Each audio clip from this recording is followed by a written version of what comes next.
მოგესალმებით, მე გახლავართ ექიმი ნუტრიციოლოგი ელისაბედ ლიზი გუჭავა. ჩვენ ახლა ვიმყოფებით ზაქარია როჭიკაშვილის გასტროენტეროლოგიურ კლინიკაის კულავში, ქალაქ თბილისში, სულხან-ცინცაძის 73 ნომერში. შეგახსენებთ, რომ ეს არის ყოფილი საბურთალოს ქუჩა.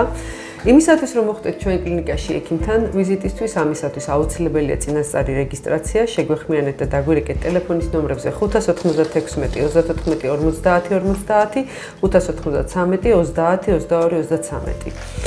ჩვენ ახლა ვიმყოფებით ტელეკომპანია პეკატივის საავტორო სამედიცინო გადაცემა ეს კულავში. გადაცემა გადის ტრადიციულად 4 შაბათს, ტრადიციულად 8 საათზე.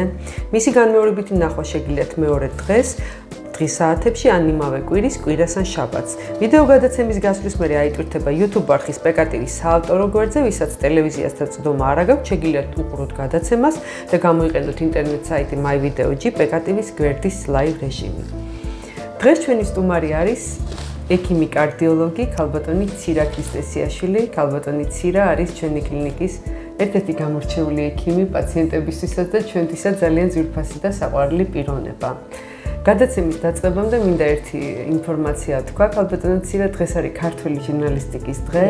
ყველა ქართულ ჟურნალისტს მინდა მიულოცო ეს დღე, მათ შორის ჩვენი ტელეკომპანიის დამფუძნებელ ქალბატონ ქეთისესიაშვილს, ბატონ გიორგი ფრანგიშვილს მიულოცოთ ჩემ თავსაც, იმიტომ რომ ნაწილობრივ ვეხები სამედიცინო ჟურნალისტიკას, თუმცა არ ვარ პროფესიონალი ამ მხრივ და ყველა ქართულ ჟურნალისტს მინდა უსურო წარმატება, ბედნიერება და რაც მთავარია პატიოსნება, რომ მათ პროფესიულ საქმიანობაში ესე ხაზად მიყვებოდეს ხომ მართალია.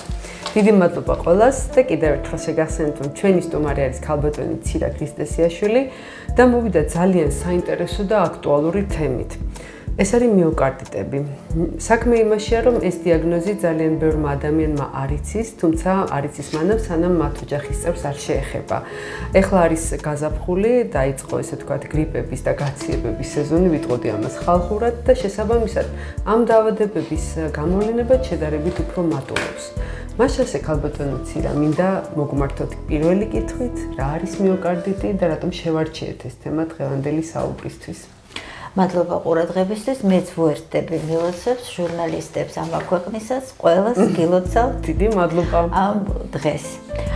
რაც შეეხება მიოკარდიტს. მიოკარდიტი ეს არის გულის კუნთის ანთებითი დაავადება.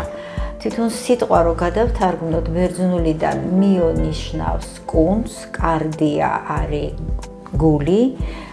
ანუ გულის კუნთის ანთება. იტი ნებისმიერი დაბოლოება სიტყვის, რომელიც თავდება იტის ანთებითი პროცესის მანიშნებელია. მიოკარდიტი ისწავლება უკვე დიდი ხანია, მე-19 საუკუნიდან, მაგრამ მნიშვნელოვანია ის, რომ თარიღიც კი ცნობილი 1918 წელს გამოჩნდა პირველი სტატიები სამედიცინო ჟურნალებში, სადაც ანთებითი პროცესი დაუკავშირეს ინფექციას.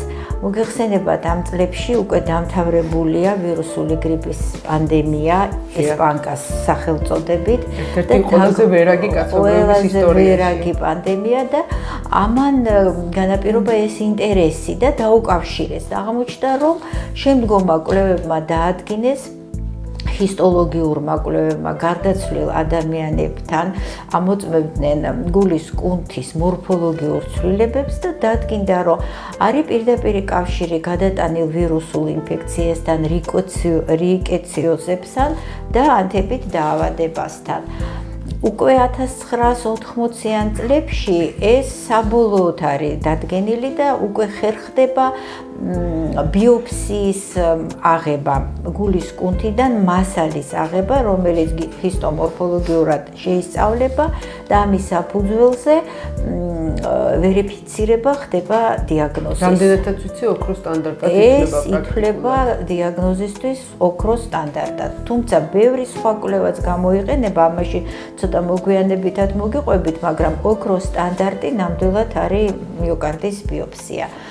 ეხლა მიზეზები, რაც განაპირობებს გულის კუნთის ანთებით პროცესს.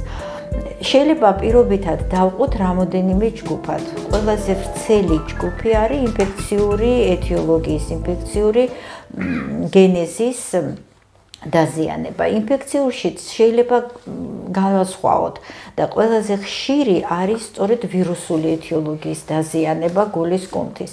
ვირუსულ ეთიოლოგიაში ყველაზე ხშირად ხვდება კოქსაკის ADB ვირუსი, შემდეგ გრიპის ვირუსი, კორონავირუსი, ეპშტეინ-ბარის ჩუტყვავილა, წითურა და ჰერპესი, პრაქტიკულად ყველა ადენოვირუსები ძალიან ყველა ვირუსი პრაქტიკულად რომელიც იწვევს მწვავე რესპირატორულ ინფექციას არის დაკავშირებული მიოკარდიტთან. შემდეგი დიდი ჯგუფი არის ბაქტერიული ეთიოლოგიის მიოკარდიტები. აქ ყველაზე გავრცელებული არის დიფტერია. დიფტერიის ჭხირით განპირობებული. აი ავადმყოფებში, რომელიც ავადდებიან დიფტერიით, დაახლოებით მათ 1/4-ს 25%-ს მდგომარეობა ურთულდება მიოკარდიტით. შემდეგი ინფექცია სტრეპტოკოკი, მერე სალმონელა და ასე შემდეგ. პარაზიტალური ინფექციებიდან ტოქსოპლაზმოზი, სოკოვანი ინფექცია, მაგალითად კანდიდა, ასპარგილოზი, ესეც ძალიან ხშირია მიოკარდიტის გამომწვევი. ესე იგი, ყველაზე მნიშვნელოვანი არის ეს ინფექციური გენეზი, მაგრამ არის დიდი ჯგუფი არაინფექციური გენეზი გამომწვევი მიზეზები. ეს შეიძლება იყოს მაგალითად ტოქსიკური გავლენა მიოკარდზე და ტოქსიკური გავლენა გააჩნია აგრეთვე გარდა ზოგიერთი ნივთიერებისა, ქიმიური ნივთიერებისა, წამლებს. აი მაგალითად ზოგიერთ ანტიბიოტიკს, სულფანილამიდურ პრეპარატებს, ანტიდეპრესანტებს, ციტოსტატიკური ჯგუფის პრეპარატებს, რომელიც ფართოდ გამოიყენება ონკოლოგიაში, ქიმიოთერაპევტები ფართოდ ხმარობენ. ასეთვე არაინფექციური გავლენა აქვს მეტაბოლური დარღვევებით, ენდოკრინული დაავადებები, მაგალითად შაქრიანი დიაბეტი, ჰიპერთირეოზი, ჰიპოთირეოზი, ანუ ჰორმონალური ბალანსის დარღვევა განაპირობებს მიოკარდიტის განვითარებას. მთელი დიდი ჯგუფი მიოკარდიტებისა ვითარდება შემაერთებელი ქსოვილის დაავადებების დროს. ეს არის რევმატიზმი, ეს არის სისტემური წითელი მგლურა, სკლეროდერმია, ვასკულიტები, დიდი და პატარა ვასკულიტები. ნუ რევმატიზმის დროს საერთოდ მარტო მიოკარდიტი არ, ეგ პანკარდიტი უფრო ხშირია, როდესაც სამივე შრეგულისა, როგორც რევმოკარდიტის სახელწოდებით არის და კიდევ ერთი დიდი ჯგუფი ეს არის ალერგიული გენეზის დაავადებები, რომელიც ასევე აზიანებს მიოკარდს. იქ უკვე აუტოიმუნური მექანიზმი ერთვება. აქ უკვე აუტოიმუნური მექანიზმი ერთვება. იცით, მიოკარდიტების ერთი ჯგუფია, რომელიც საბედნიეროდ ძალიან გავრცელებული არ არის, იშვიათობას წარმოადგენს, მაგრამ სახელწოდება მისი არის იდიოპათიური მიოკარდიტი, ანუ უცნობი ეთიოლოგიის. ბოლომდე ვერ დადგინდება, რის გამო ვითარდება ეს მიოკარდიტი, მაგრამ ამას ახასიათებს ძალიან მძიმე მიმდინარეობა, ხშირად ლეტალური გამოსავალი თავდება და ამ მიოკარდიტს ეძახიან კიდე აბრამო ფიდლერის მიოკარდიტს, იმ ორი მეცნიერის, რომელმაც პირველად აღწერა მისი კლინიკური სურათი. ნუ მეტნაკლებად გავარკვიეთ, რის გამოც შეიძლება განვითარდეს მიოკარდიტი, მაგრამ პროცენტულად თუ ავიღებთ არაკორონარული დაავადებებით საერთო რიცხვში, პაციენტების საერთო რიცხვში არაკორონარული, ანუ არაიშემიური დაავადება, გამოდის, რომ მიოკარდიტებს აი ამ ყველა დაავადებაში პრაქტიკულად 1/3 უკავიათ. ეს საკმაოდ დიდი რიცხვია. საკმაოდ დიდი რიცხვია. ასაკი რო ავიღოთ, ყველა ასაკით შეიძლება დაავადდეს, მაგრამ უფრო ხშირად 20-დან 40 წლის ასაკამდე. ყველაზე ისეთი ჯგუფია ხომერთანია. და მამაკაცები უფრო ხშირად დაავადდებიან ვიდრე ქალები. ეს სტატისტიკური ინფორმაცია. ეხლა როგორი კლინიკური სურათით მიმდინარეობს მიოკარდიტი? მიოკარდიტს აქვს რამოდენიმე კლინიკური სინდრომი. წამყვანი არის ტკივილის სინდრომი. ტკივილი შეიძლება იყოს ყრუ ხასიათი, შეიძლება იყოს წვის შეგრძნება გულმკერდის მარცხენა მხარეს, ჩხვლეტითი ხასიათის ტკივილი და შეიძლება იყოს ძალიან ძლიერი სტენოკარდიის მსგავსი ტკივილი.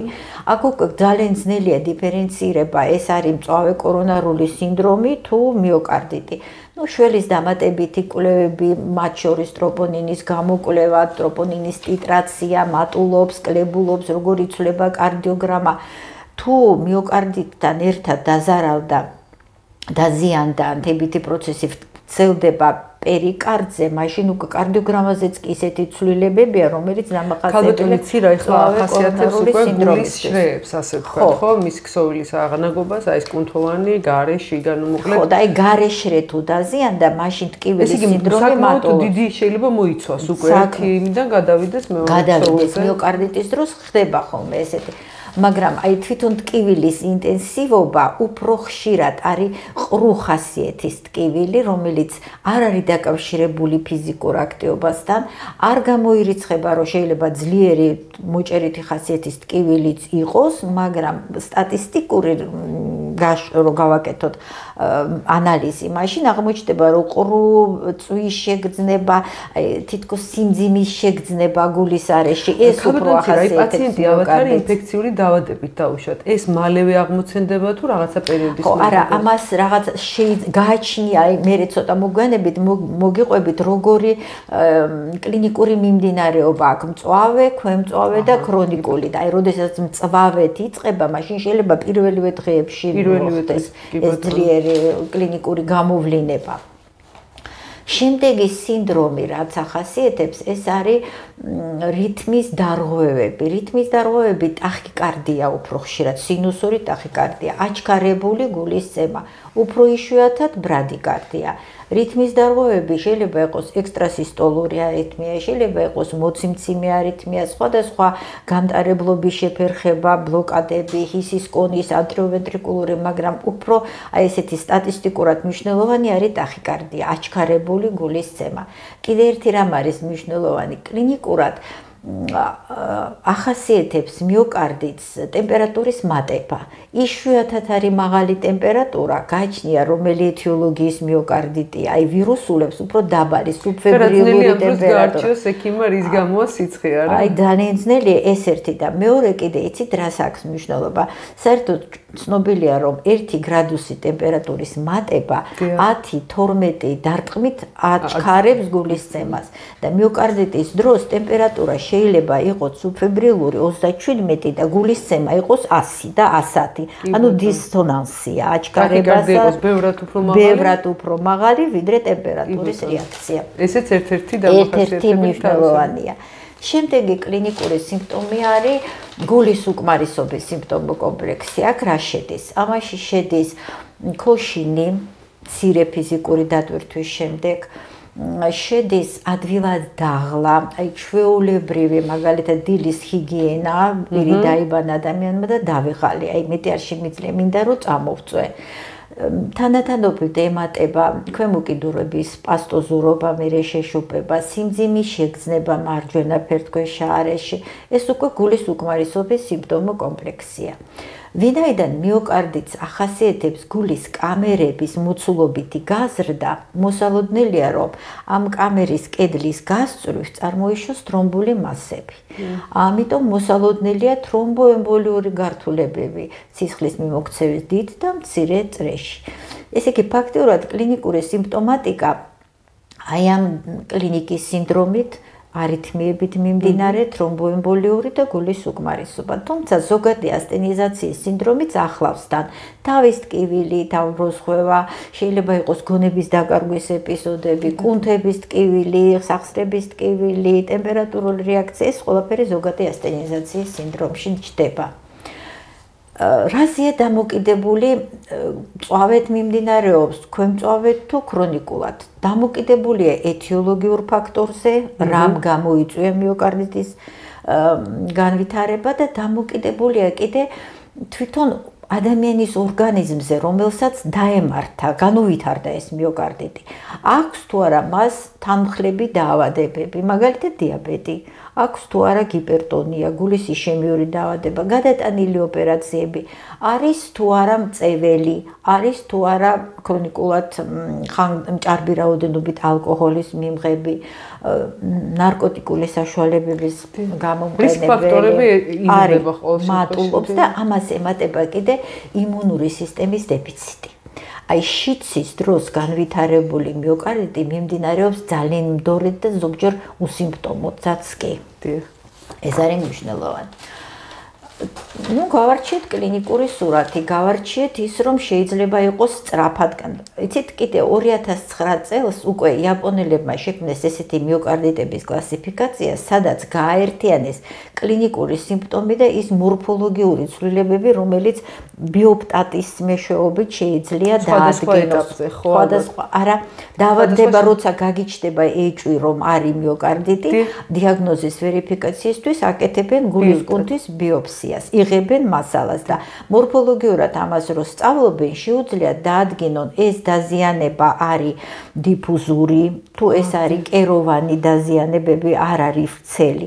აქედან გამომდინარე კლასიფიკაცია სხვადასხვანაირია. მაგალითად, ერთ-ერთი ფორმა არის ელვისებური, რომელიც იწყება ძალიან სწრაფად, გამოხატული კლინიკური სიმპტომებით, პროგრესირებს ძალიან მალე. ანუ შეიძლება დაავადების თავშად ინფექციის შეჭრიდან ძალიან მალე წავიდეს კლინიკური სურათი. იზრდება გულის პარამეტრები ეხოსკოპიურად რო ნახულობენ. გაზრდილია პარამეტრები მოცულობითი და ამავდროულად კლებულობს გულის კუმშვადობა. შეცვლილია გულის დიასტოლური დისფუნქცია, იმიტომ რომ ტახიკარდიით მიმდინარეობს და დიასტოლა ვერ ასწრებს გული დასვენებას. ეს არის ელვისებური მიმდინარეობა. აი, ელვისებურ მიმდინარეობას აქვს ისეთი თვისება, თუ 2 კვირის განმავლობაში გამოვიდა ადამიანი მდგომარეობიდან, ის გამოჯამრთელდება და შეიძლება ისე გართულდეს, რომ ლეტალურადაც დამთავრდეს, გარდაიცვალოს ადამიანი. შემდეგი ფორმა არის ქვემწვავე მიმდინარეობა. აი, ქვემწვავე მიმდინარეობა კლინიკური სურათი მძაფრია, მაგრამ ისეთი არა. ანთებითი მარკერები, რომელსაც ვიღებთ, რომ დავამტკიცოთ, რომ ეს ანთებითი პროცესია, სხვათაშორის ძალიან ღარიბია, მწირია ეს ანალიზები, რითიც შეგვიძლია ვისარგებლოთ. ტროპონინი ცოტაოდენ გვეხმარება, C-რეაქტიული ცილის მატება, ალფა და ბეტა გლობულინების მატება, ეს ლაბორატორიული ანალიზები. კარდიოგრამას რუტინულად რო ვაკეთებთ, ეს იმიტომ რომ ვნახოთ როგორი ვოლტაჟია. ეკოკარდიოგრაფიაც ალბათ ხო ყველა. კარდიოგრამაზე არითმიას ვადგენთ. ეკოკარდიოგრაფიულად მოცულობით პარამეტრებს ვნახულობთ, კუმშვადობა როგორია, იზრდება, ქვეითდება. MRI კვლევა, მაგნიტური რეზონანსი, რომელიც გაძლევს საშუალებას ნახოთ დიფუზურად გაჩნდა ეს ინფილტრაციის და დანეკროზების უბნები მიოკარდში, თუ ეს არის ლოკალური კეროვანი დაზიანებები და მცირეა. რასაკვირველია, შანსი იქიდან რომ გამოვა ადამიანი უფრო მეტია, როცა კეროვანია და გამოჯამრთელდება და როცა დიფუზურია, სწორედ ქვემწვავე მიმდინარეობას ახასიათებს ესეთი დიფუზური კერების წარმოშობა, მკვეთრი ვარდნა კუმშვადობის, მიოკარდიუმის კუმშვადობის და ეს განაპირობებს, რომ ესეთი პაციენტები გადადიან კარდიომიოპათიების კანდიდატები არიან განვითარებისა დილატაციური კარდიომიოპათიის. შემდგომი გართულებები საკმაოდ სერიოზულია. აი, შემდეგი კლინიკური ფორმა ეს არის ქრონიკული მიოკარდიტი, რომელსაც ყოფენ აქტიური და პერსისტიულია ესეთი მიმდინარეობა და აქაც იმაზეა დამოკიდებული, ზოგჯერ კლინიკური სურათი ისეთი მდორია, რომ პაციენტი გეუბნება, რომ არც იცის, როდის დაეწყო ეს დაავადება. აი, ნელა იწყებს მატებას კლინიკური სიმპტომატიკა და უფრო მეტად გულის უკმარისობის სიმპტომატიკა. ქოშინი, ადვილად ვიღლები, ტახიკარდია, აი ეს სიმპტომებია წინა პლანზე. ასეთ პაციენტებს რო გაუკეთებენ ბიოპსიას ან MRI-ზე ნახავენ მიოკარდს, აღმოჩნდება, რომ არის კეროვანი დაზიანებები, დიფუზური დაზიანება არ არის. კუმშვადობა შეიძლება იყოს დაქვეითებული უმნიშვნელოდ და შეიძლება შენახულიც იყოს. ასეთი პაციენტები უფრო დადებითი პროგნოზის მატარებლები არიან. ხანგრძლივად, მაგრამ უფრო მდორეთ მიდის. მდორეთ მიმდინარეობს. ყველაზე რთულად მიმდინარეობს აი ეს ფორმა, რომელსაც ქვია აბრამ ფიდლერის მიოკარდიტი, აი ეს ავთვისებიანი მიმდინარეობის.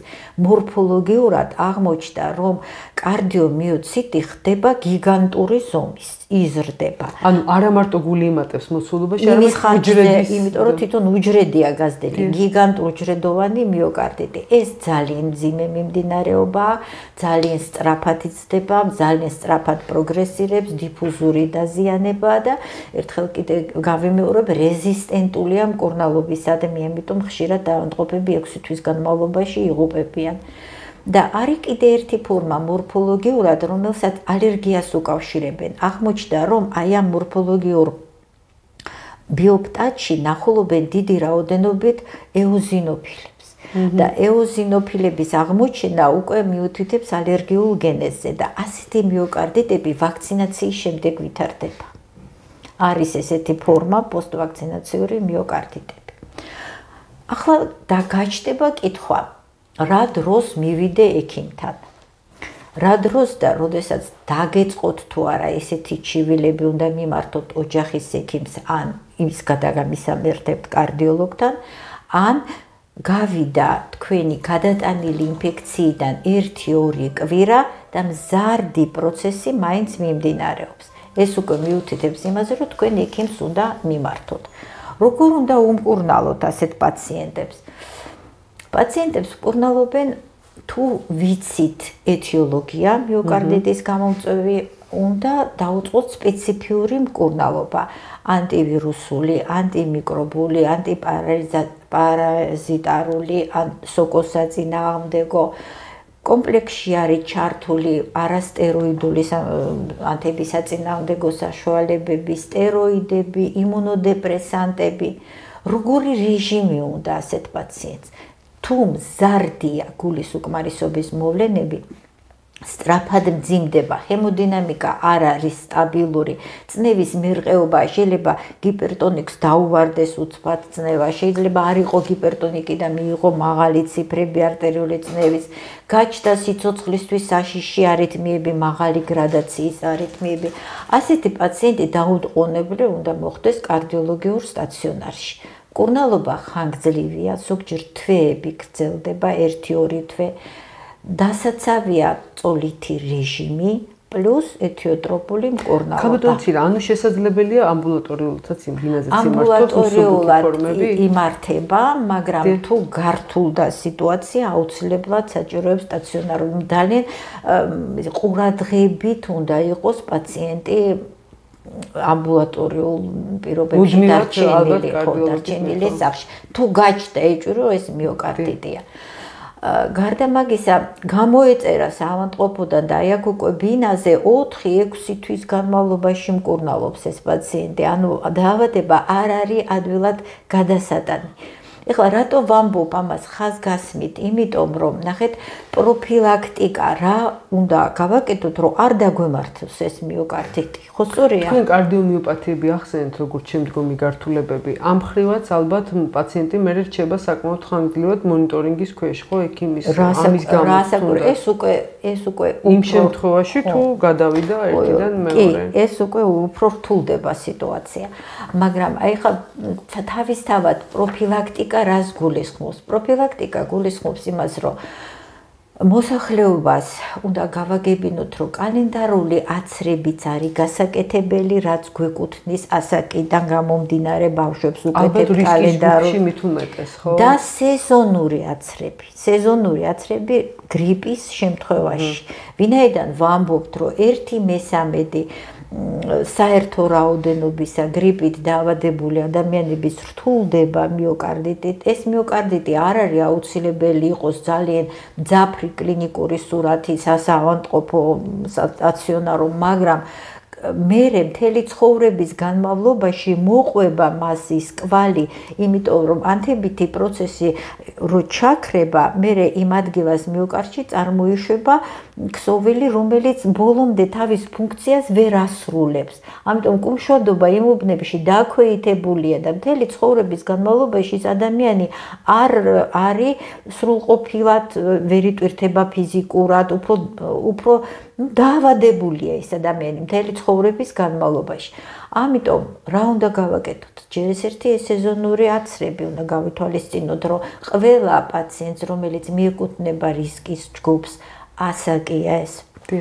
თანხლები, დაავადებები, შაქრიანი დიაბეტი, ოპერაციები, განაკეთები გულზე, სარქლოვანი პათოლოგია, ყველა ექვემდებარება აცრას.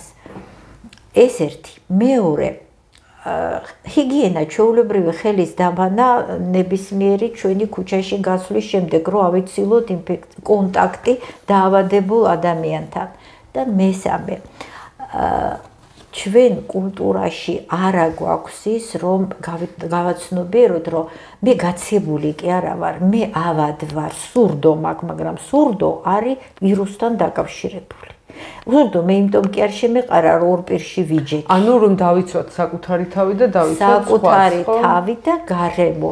არ უნდა იარო სამსახურში, სკოლაში, არ უნდა წაეყვანო ბავშვი, თუ ბავშვს აქვს რაღაცა რესპირატორული მოვლენები.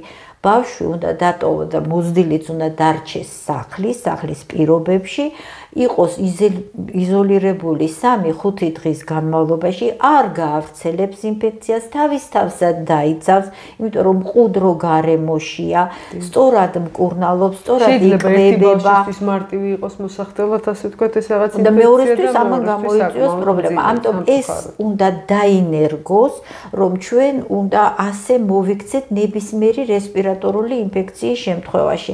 რესპირატორული ინფექცია რთულდება მიოკარდიტებით. ეს უნდა გავითვალისწინოთ.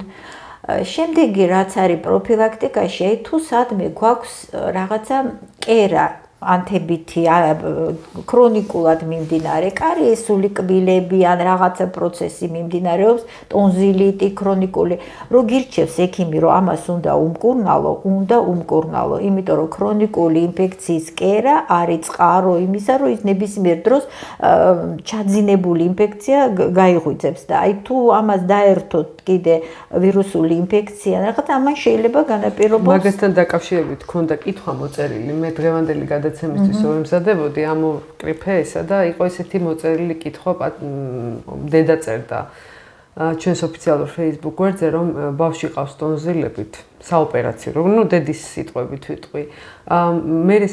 მე არ გავუკეთე ოპერაცია, იმიტომ რომ ვიციო, რომ არ ვარ გაუგლანდების გაკეთებაო, დედა წერს.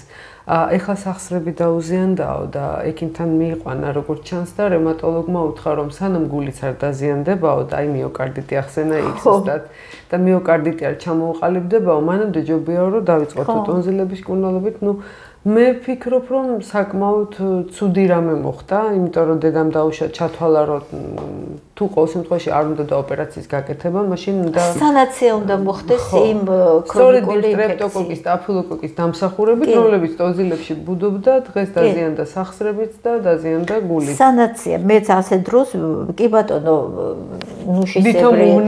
ნუშისებრი ჯირკვლები თავის ფუნქციას ასრულებს, დამცავ ფუნქციას, მაგრამ მეორეს მხრივ თუ ეს არის წყარო ინფექციის, ჯობია მოხდეს სანაცია. ეხლა შეიძლება ოპერაციის გარეშე ისეც უმკურნალონ და ის თავისუფალი ჩირქი და ჩირქის საცობები თუ არსებობს გასინჯა ექიმმა და შესთავაზე ის უნდა გაკეთდეს. აი ეს არის სწორედ ქრონიკული ინფექციის წყაროების მკურნალობა. აუცილებელი. და მეორე პაციენტი იყო, რომელმაც გითხრა, რომ საკმაოდ დიდ ასაკში გადაიტანა ჩუტყვავილა, შვილიშვილისგან გადაედო დიდ ასაკში საკმაოდ და გამირთულდაო გულითო, როგორც გითხრა. და მე ეხლა გულის უკმარისობამდე მივედიო, იმიტომ რომ არ მიხედა როგორც ჩანს თავის დროზე. და ისეთი ფრაზა იყო ხარ რაც თქვენ თქვით ძალიან საკმაოდ მარტივი ჩუტყვავილა გამირთულდაო გულითო ასეთი. ხო, აი ზუსტად ჩუტყვავილა არის ვირუსული ინფექცია, რომლებიც ბავშვებმა შეიძლება ძალიან მარტივად გადაიტანონ დაუშვათ, მაგრამ დასულ ასაკში სხვათა შორის უფრო მძიმედ მიდის. ნებისმიერ ბავშვთა ინფექციები ახასიათებს ესეთი მძიმე მიმდინარეობა. კი ბატონო, საკმაოდ დიდ ასაკში. ასე რომ შეიძლება ეს მარტივი ინფექციები მართლა გახდეს მერე არა მარტო მიოკარდიტის უფრო სახიფათო დიაგნოზებით გითხარით და ლეტალური გამოსავალი. ხო, იმიტომ რომ მიოკარდიტი ნამდვილად არ არის ისეთი დაავადება, რომელსაც აი როგორ გითხრათ, იცი შეიძლება არ არის ძალიან გავრცელებული და ყურს არ ხვდება ესე ხშირად, რომ მაგრამ ზოგჯერ არის რომ უსიმპტომოდ მიმდინარე, მდორედ მიმდინარე კლინიკური სურათი, აი შლის მე ხა იტყვის რომ მე ასაკში ვარ და ასაკის გამო მალე ვიღლები, მაგრამ რო ჩააცივდები, კარგად შეკრეფილი ანამნეზი დროულად შეიძლება აღმოუჩინო პირდაპირი კავშირი მაგალითად მედიკამენტოზურ ტოქსიკურ გავლენას, რომელსაც შეუძლია მიიყვანოს მერე იგივე სიმპტომა კომპლექსთან, ანუ გულის უკმარისობის ჩამოყალიბებაში. შეიძლება იყოს კავშირი ინფექციასთან. ეგ გეტყვის, რომ ეს სიმპტომები მე დამეწყო გადატანილი ინფექციიდან 2 კვირის თავზე გაძლიერდეს. პირდაპირ უნდა დაუკავშირო პაციენტი არ არის ახალ და გეუბნება, რომ გული აწუხებს და გაურთულდა გულით, მაგრამ აი რა დიაგნოზია გამოტანილი, ამიტომაც აღმოჩნდება, რომ ჰქონდა რაღაცა რესპირატორული მოვლენები, 1 დღე, 2 დღე შეიძლება ჰქონდა მაღალი სიცხე, მაგრამ არ უმკურნალა სათანადოდ და მკურნალობა რას გულისხმობს ამ შემთხვევაში? მოსვენებულ მდგომარეობაში ყოფნას, არ გადაღალო საკუთარი გული ამ დროს. მოსალოდნელია გართულებები, იყოს სახლში, გარემო შეიქმნა, მიიღო სათანადო რაოდენობით სითხე, მსუბუქი საკვები, ვიტამინები, ბევრი ცილა, ნაკლებად მაღალი კალორიული საკვები არ მიიღო, სითხის რაოდენობა ძალიან მნიშვნელოვანია. აი ვამბობთ, რომ ვირუსის დროს ბევრი სითხე, იმიტომ რომ მოხდეს განზავება ვირუსის. კი ბატონო, მაგრამ კარდიოლოგებს ძალიან არ ვყვართ უკვე. მაგრამ ეხლა გააჩნია ვიზე ვლაპარაკობთ ამას, ხო? თუ ადამიანს აქვს ზოგს უკან ბევრი კარდიოლოგიური პრობლემა და ისედაც არის გულის უკმარისობა, შენ რო კიდე სითხით ტვირთავ, ასეთ ავანტყოფს, საკუთარ თავს იტვირთავს უბრალოდ ვიღაცის რჩევით, მაშინ გამოდის, რომ ის ორმაგად ზრდის სისხლის მოცულობას გული უფრო მეტად ეტვირთება. პაციენტი საკმაოდ დიდი წონით მამაკაცი, რომელიღაცა ფიტნეს ინსტრუქტორმა დაუთვალა და უთხრა, რომ 3 ლიტრი სითხე უნდა მიიღოს და ჩვენთან რომ მოვიდა საკმაოდ მძიმედ იყო უკვე პაციენტი ძლივს მოვიდა, გოშინებდა, თქვა რომ აწუხებს გული, ძნება ყველაფერი და ბატონმა ზაქარიამ მკითხა, რატო იღებ ამდენ წყალს? ნუ ახსნა ესე უთხრეს, ხო? ანუ არანაირი კონტროლი არ ხდება, აი წყალთან ეს წყალი მართლაც რაღაცა გლობალური ქართული მოდა, არა მარტო ქართული, მაგრამ ფიქრობენ, რომ რაც მეცდალებ უკეთესია და რაღაცნაირად გადავიჭერით უნდა იყოს, ხო, ეს რაოდენობა უნდა იყოს შეთანხმებული იმ ექიმთან, ვინც არის თქვენი მკურნალი ექიმი. მით უმეტეს, როცა გული უკვე დაზიანებულია და რაღაცა ის ვერანაირად ვერ გაუძლებს ამ ქალბატონო ცირა, თქვენ ახსენეთ კოვიდი და ზოგადად SARS-CoV-2 ინფექცია, რომელმაც აი ცოტა ხნის წინ გადაუარა, ასე ვთქვათ, მთელს მსოფლიოს. ამ პერიოდშიც იყო როგორც ჩანს გართულებები მიოკარდიტის სახით და საკმაოდ ვიცი რომ ცოტა აგრესიული ის ჰქონდა მიმდინარეობა. კი, აგრესიული მიმდინარეობა ჰქონდა. საერთოდ კოვიდის დროს გენერალიზირებულად დაზიანდება სისძარღვები. სისძარღვები, რაც ვასკულიტით მიმდინარეობს და თრომბოზებით მატულობს ყველაფერი, სადაც დამახასიათებელი ის იყო ამ იმ შტამის ყოველ შემთხვევაში, რომელიც საკმაოდ მძიმედ მიდიოდა. იყო ახალ მახსოვს მხოლოდ იმ შტამის. დელტა და მე ომიკრონისია. ომიკრონი უფრო ნაკლებად აგრესიული. ეხლაც ხდება კოვიდის შემთხვევები, მაგრამ უკვე ისეთი არა, ყოველ შემთხვევაში ლეტალობა ისეთი მაღალი აღარ არის, ხო? დაკარგა თავისი ვირულენტობა, ნებისმიერი ვირუსი ასე ხასიათდება, იწყება უფრო აგრესიულია, მერე ნელა-ნელა კარგავს თავის აგრესიულობას და გადადის ჩვეულებრივში. ასეა გრიპიც, მაგრამ იმის და მიუხედავად, აი სეზონური აცრები, იმიტომ ვაკეთებთ ჩვენ რეკლამირებას, კი არ გამოგვივიდეს, რომ ვაქცინაციის რეკლამაც ვაკეთებთ. ადრემეთ ჩვენ ვცდილობთ მედიკოსებმა ავხსნათ, რომ შეიძლება შენ გაიკეთო სეზონური გრიპის აცრა და დაავადდე.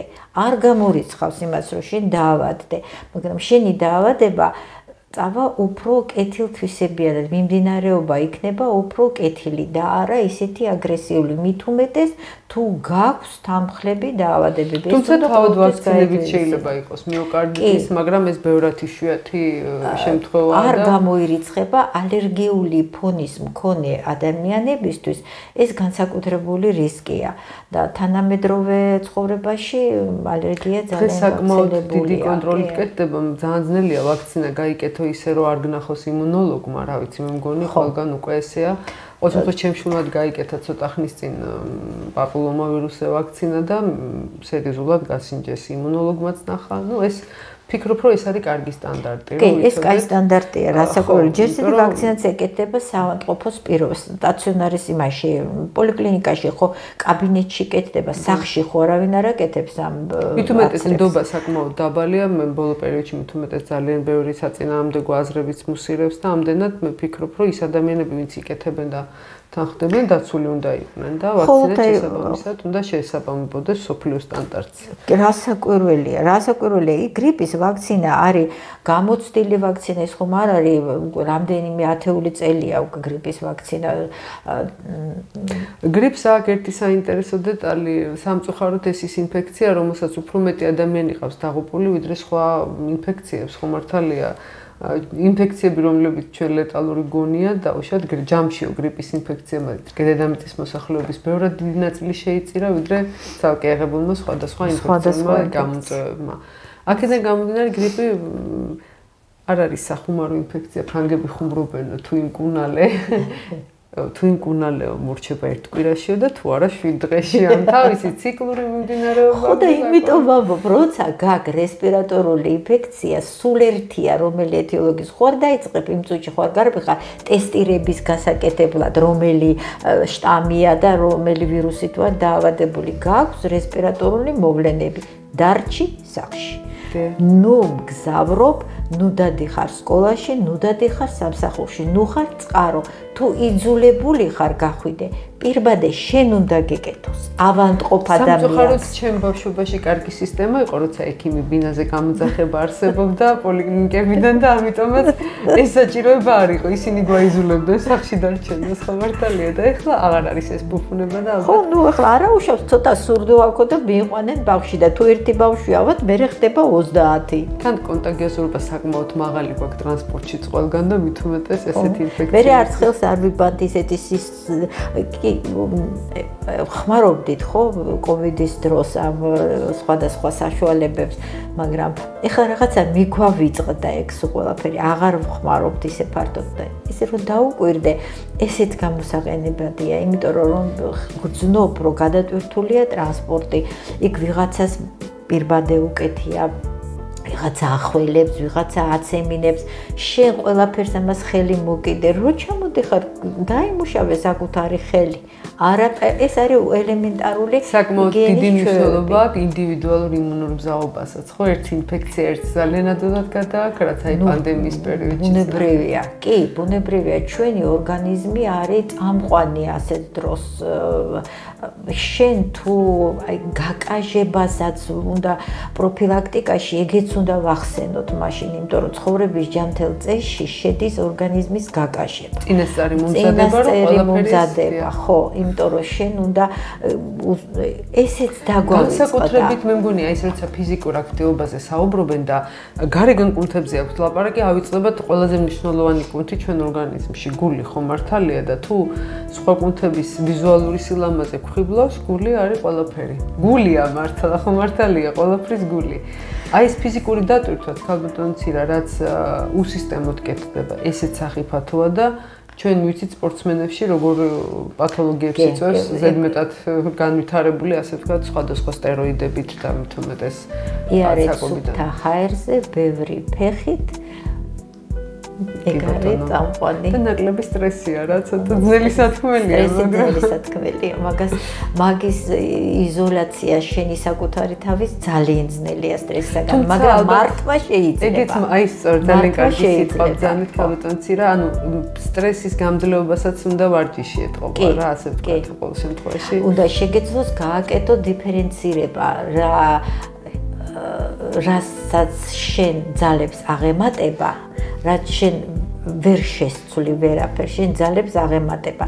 ის უნდა აღიქვა, როგორც გამოუვალი სიტუაცია. არ უნდა შეასკდე კედელს, არ უნდა ინერვიულო მაგის გამო. შენ იცი, რომ შენზე მეტია, მაგრამ როცა შენ რაღაცის მართვა თვითონ შეგიძლია, აი ეს უნდა შეძლო და გააკეთო. როგორ ძალიან ძნელია ამის რჩევის მიცემა, მაგრამ არიან ადამიანები, რომლებიც ამას ახერხებენ. კი ბატონო, ძალიან დიდი მადლობა ქალბატონო ცირა, მიყვარს თქვენთან ყოველთვის ჩაწერა, იმიტომ რომ ესეთ რჩევას გვაძლევს ხოლმე არა მარტო სამედიცინოს, არამედ ცხოვრების ხელსაც. კი ბატონო, ანუ ვარჯიში და გაკაჟება უნდა არა მარტო ჩვენ ფიზიკურ სხეულს, არამედ გონებასაც, ჩვენს რა თქმა უნდა ნერვულ სისტემასაც და დაავადება, რომელზეც დღეს ჩვენ ვისაუბრებთ, დაავადება არ არის ალბათ ძალიან დიდი ოჯახია, ასე ვთქვათ, დაავადებების მიოკარდიტი, რომელიც როგორც ქალბატონმა ცირამ მოგვახსენა, სხვადასხვა დარგის ექიმსაც შეიძლება შეხვდეს, აი ესე ძალიან საინტერესო მომენტია ხო მართალია, ანუ ოჯახის ექიმიდან დაწყებული შეიძლება რევმატოლოგები მართავენ ძალიან ხშირად, იმიტომ რომ შემაერთებელი ქსოვილი. იგივე ალერგოლოგთან, პულმონოლოგთან ჰაერის უკმარისობით მიდის, სად მივა პაციენტი ღმერთმა იცის პირველი ხო მართალია, აქედან გამომდინარე ინფექციონისთან თავისთავად საკმაოდ სერიოზული პრობლემა, რომელიც რაღაც შეიძლება მულტიპროფილური გუნდითაც იმართებოდეს და გახდეს სტაციონარშიც კი მოსათავსებელი პაციენტი. მით უმეტეს ეს თემა სწორედ იმიტომ შევარჩიეთ, რომ ახლა ზუსტად ვირუსების სეზონში გვაქვს მარტივი ჰიგიენის წესების და ნორმების დაცვა დაგვიცავს ჩვენ დაავადებებისგან, თუ მით უმეტეს ფიზიკურად ძლიერი დავხდებით, კიდევ უფრო მეტს. ძალიან დიდი მადლობა ქალბატონ ცირა, შეგახსენებთ ჩვენი სტუმარი იყო ქალბატონი ცირა ქრისტესიაშვილი, ქალბატონ ცირასთან ვიზიტის დასაგეგმად აუცილებელია ჩვენს ტელეფონებზე დარეკვა და წინასწარი რეგისტრაცია.